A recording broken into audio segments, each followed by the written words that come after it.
E aí pessoal, suave na nave. Bom, dando continuidade, agora iremos finalizar o processo sobre ortogonalidade, enfim, base ortogonal, finalizando com o processo de ortogonalização, porque já vimos o que é uma base ortogonal, construímos todas as definições de ortogonalização, ortogonalidade. E agora vai ver ortogonalização, né, na verdade. A gente construiu todo o conceito de ortogonalidade. Bom, agora iremos vir aqui para o processo de ortogonalização, onde trabalharemos a seguinte questão.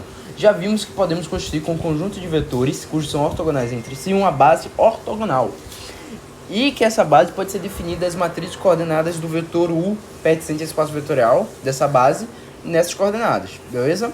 E a gente viu a fórmula demonstrou, né, o teorema. E agora a gente vai ver o que? Como que eu mudo de uma base ordenada para uma base ortogonal? Fica essa questão, né? Tem como mudar? E a resposta é sim. E como a gente vai fazer? Bom, eu dei um pequeno enunciado aqui, meio quebrado, um enunciado feito à mão mesmo, assim, sem muito pensar. E eu falei que eu tenho uma base beta, que é uma base ordenada, e uma base gama, que é a base ortogonal. E a gente vai realizar essa mudança. Para a gente realizar essa mudança, eu vou explicar aqui da forma algébrica, e depois vou dar a interpretação geométrica para fazer essa alteração de base, que aí se chama interpretação geométrica de Gram-Schmidt. Eu acho que pronunciei assim o nome da pessoa, caso não, me perdoem. Só pesquisar aí a pronúncia. Bom, o processo vai se constituir no seguinte passo resolutivo. Basta você tomar o vetor Q1, primeiro vetor de ambas bases, como iguais. Ou seja, basta eu tomar o vetor Q1 como igual ao vetor Q1 da base beta. Aliás, eu escrevi aqui a mesma coisa, né? Perdão. Escrevi aqui a mesma coisa. É vetor V1, eu vou chamar de V1, V2 e V3. E então a gente vai construir então a seguinte coisa. Aí vai tomar que o vetor Q1 da base gama é igual ao vetor V1 da base beta. E a partir disso a gente vai construir a seguinte coisa. Olha só, saca só. O vetor Q2 dessa base ortogonal nada mais vai ser do que o próprio vetor V2 menos um escalar a um vetor V1. Certo? Até aí tudo bem? Menos A1 Q1, aliás, perdão. A1 Q1. E qual é a sacada aqui? Bora fazer algumas coisas. Eu não quero fazer interpretação geométrica ainda com vocês. Apenas transcrever aqui a álgebra da coisa. Olha só. Primeiro, tomamos então os vetores de ambas bases iguais. O primeiro vetor, beleza. Ou seja, são vetores iguais. Até aí tudo bem. Não nos dá nenhuma informação. Aí vai tomar o vetor Q2, que é o vetor da base ortogonal. Da segunda, o vetor ali do meio, né, o Q2, como o vetor V2 da outra base, subtraído de um escalar multiplicado pelo vetor AQ1 da mesma base, da base ortogonal aqui. Certo? Até aí tudo bem? Ou seja, significa dizer o quê? Se eu tenho um escalar multiplicado pelo vetor AQ1, significa que eu estou subtraindo de um escalar de um dado outro vetor na mesma direção do vetor Q1, né? Não é isso que eu estou escrevendo? É isso que eu estou escrevendo, né? E isso vai ser ortogonal ao vetor Q1, certo? Ser ortogonal ao vetor Q1. Essa é a ideia, certo? Esse vetor V2 menos A1 Q1, esse vetor Q2 é ortogonal ao vetor Q1. Por que ortogonal ao vetor Q1? Bora lá tentar pensar nisso? Pô, o vetor Q2 ser ortogonal a Q1 é a definição, né?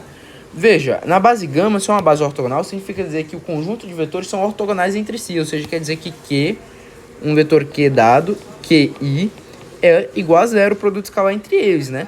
Isso significa dizer que eles são ortogonais. Então, o vetor Q2 é ortogonal a Q1, o vetor Q1 é ortogonal a Q2, simetria, Q2 é ortogonal a Q3, Q3 é ortogonal a Q1, né? Apenas os vetores que são ortogonais a si mesmo, cujo não realiza, porque não faz sentido um vetor ser ortogonal a si mesmo. Então, não existe isso. Beleza. Então, faz sentido Q2 ser ortogonal a Q1. E se eu escrevo Q2 como V2 menos A1 Q1, isso aí é ortogonal a Q1, até aí tudo bem. Isso significa dizer, então, pessoal, que a gente vai ter a seguinte coisa, tá? Saca só. Significa dizer que, ao fazer o produto escalar V2 menos A1 Q1, certo?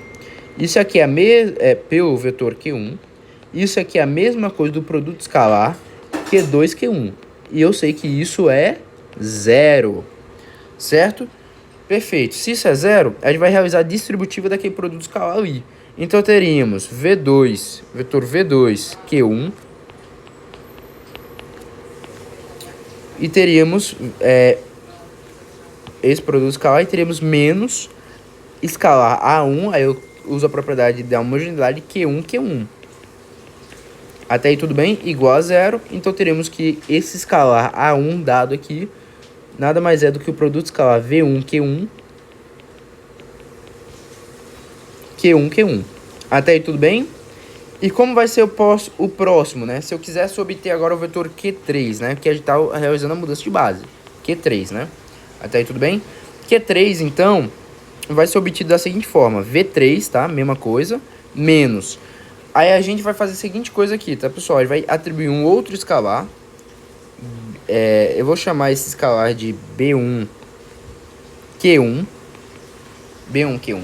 É como eu tivesse esse A1, Q1 aqui, tá? Menos, agora, B2, Q2. E isso tudo é ortogonal a Q1. Certo? Tudo isso é ortogonal a Q1. Faz sentido, né? O vetor Q3 é ortogonal a Q1. E o que eu estou fazendo? A mesma ideia. Eu estou subtraindo de vetores na mesma direção de Q1 ali. E aqui agora Q2, né? Daí tudo bem? E a gente faz o mesmo processo, pô. Se isso aqui é ortogonal a Q1, significa dizer que todo esse trambolho que eu vou chamar de A, tudo isso aqui é A, e A, Q1, é igual a zero. Então significa dizer o quê? Realizando a distributiva, que vai ser V3 menos B1, Q1, menos B2, Q2, certo? Então o vetor Q1 é igual a zero. Ou seja, realizando a distributiva, teremos produto escalar V3, Q1, V3, Q1. Teríamos menos B1, Q1, Q1. Teríamos menos B2, Q2, Q1. Sendo que Q2, Q1 isso aqui é igual a zero, né? São ortogonais entre si. Igual a zero. Então teremos que B1 é V3, Q1, Q1, Q1. E assim por diante, esse processo se repete, tá bom, pessoal? E esse processo vai se repetindo, tá?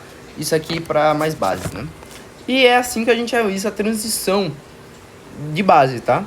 No caso, eu tomo um vetor igual ao outro, subtraio de um escalar pelo vetor na mesma direção e a gente vai ter aqui as coordenadas. Ó, eu vou ter, então, quem é Q2 aqui já, Q1 é igual a V1 e eu vou ter quem é Q3.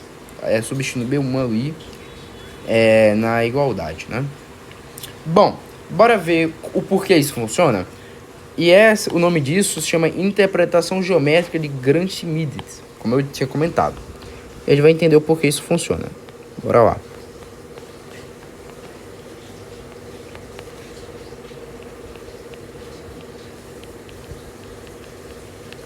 Vou colocar um nome aqui.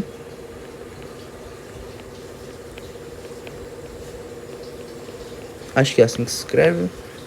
Bora lá. Como que a gente vai fazer aqui, pessoal? Como que a gente vai fazer aqui? Olha só. Eu vou tomar um plano qualquer onde está inserido esses vetores, tá? Eu vou chamar esse plano de π. Esse plano π ele vai representar o espaço vetorial V3, tá? E eu vou ter um ponto origem desse plano e eu vou ter uma reta passando por esse plano. Certo? Eu vou chamar essa reta de R. Certo? Bom, da origem eu vou constituir o vetor V2 aqui.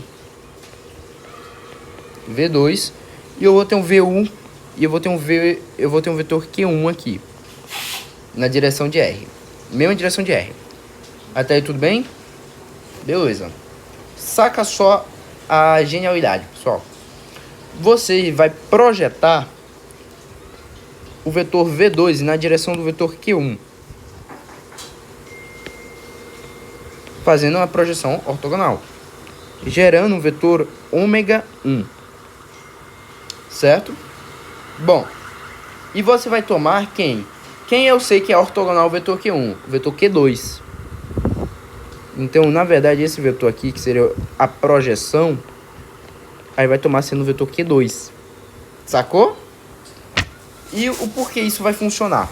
Saca só. Saca só. Quem é o vetor ômega 1? O vetor ômega 1 é a projeção do vetor V2 na direção do vetor Q1. Isso aqui, então, é o vetor V2 pelo vetor Q1,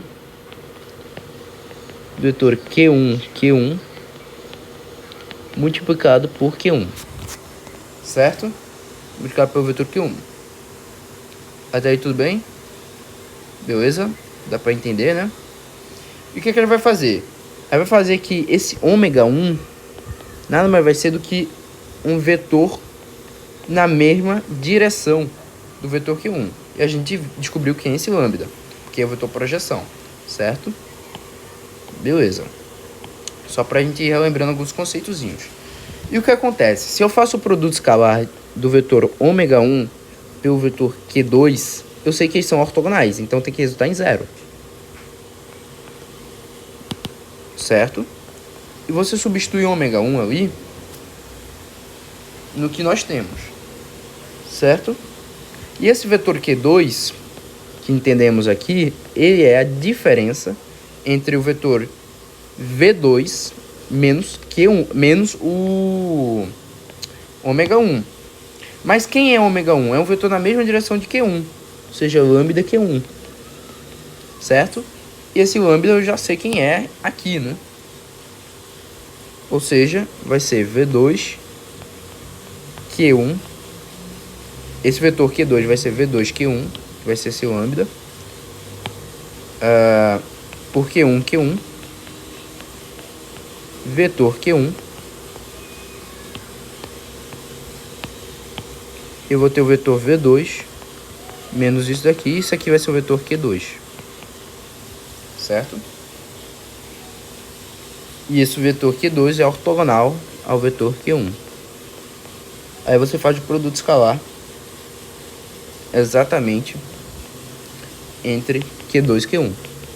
E você toma Q1 exatamente sendo esse vetor. E você vai fazer isso processo a processo. Então o que acontece? Basta exatamente eu ter o quê? Eu faço a ideia do quê? Que eu tomo o vetor V1 como Q1, certo? Ou seja, V1 e Q1 é a mesma coisa. E o que acontece em decorrência disso? Eu construo o vetor Q2. O vetor Q2 como a diferença entre o vetor V2 menos ômega 1. Menos ômega 1. Mas o vetor ômega 1 é um vetor na mesma direção de Q1, né? Aí eu tenho o quê? Que esse lambda que eu tenho nada mais é do que o coeficiente de projeção, não é? E a gente pode utilizar essa projeção vetorial também, né? Então, o que acontece é exatamente isso, gente. É a projeção ortogonal do vetor V2 na direção do vetor Q1. E é assim que a gente vai proceder, tá? Com a interpretação geométrica. Espero que tenham gostado. Fiquem com Deus. Acabamos aqui o processo de ortogonalização.